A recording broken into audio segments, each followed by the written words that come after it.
The Sturgis Motorcycle Rally starts in the Black Hills later this week, and thousands of bikers will trek many miles across the country to be a part of it. There is a popular biker media service that wears many hats, or should we say helmets, that has captured many moments from the rally.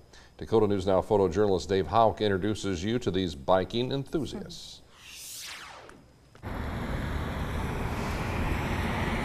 I lived in the house they brought me home from the hospital to.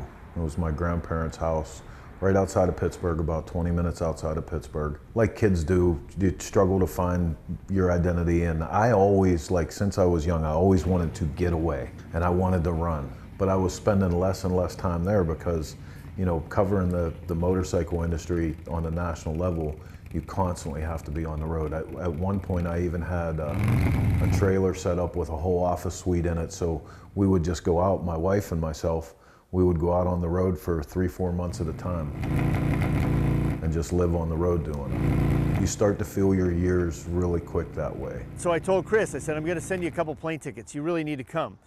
He did, he came out for a Christmas party. The next day he goes, now why'd you really bring me here? And I said, I want to show you something. Well, this is the new headquarters for Cycle Source Magazine and Grease and Gears TV. And I was like, I said, that's gonna be a really hard commute. That's 1,100 miles I'm gonna have to go. And he goes, no, he said, I think you should move here. And that's when he started telling me, you know, about being part of the team here. And I knew that coming to Mitchell right off the bat for me would give me a community, something that for some reason in Pittsburgh I was lacking. I'm not from Pittsburgh. I was actually born and raised outside of Boston, Massachusetts. This is a picture from our wedding, which was at the time the Broken Spoke Campground. It's now Full Throttle Saloon. Initially, I fell in love with the people of Mitchell.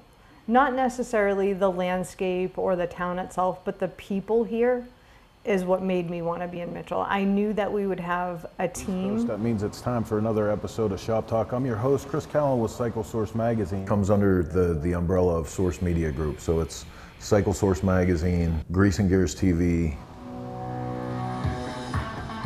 Smokeout Rally. This is usually how the show starts every week. And Shop Talk, yeah. And you guys are gonna dig this bike. This is exactly what we were missing to go to that next step. You know, this was finally gonna give us a little more infrastructure, help us do something more than we were able to do on our own. So much to get to throughout the time that we're gonna be spending together. I had a really rough upbringing, and motorcycle people became my family, just like I talk about with Brian. You know, and they taught me values and respect and how to take care of myself and how to take care of the people around me and community. I couldn't ask for anything more for him than to have these people have faith in him. We have a support network and we have people that will help us make a go of it. Whereas before it was just like you had to do all the work all the time. So I have this idea for a new Grease and Gears sticker to find a bridge between the two of them. How do we get from the values and traditions that were always exhibited in print media and move that into modern media? And I think Grease and Gears TV is that. We're getting ready for the rally as we speak. Everyone is crazy, and in the shop we're working on the FXRT. Twisted T given a note. Photojournalist Dave Houck with that story for us tonight. Callen has owned Cycle Source Media Group for over 27 years.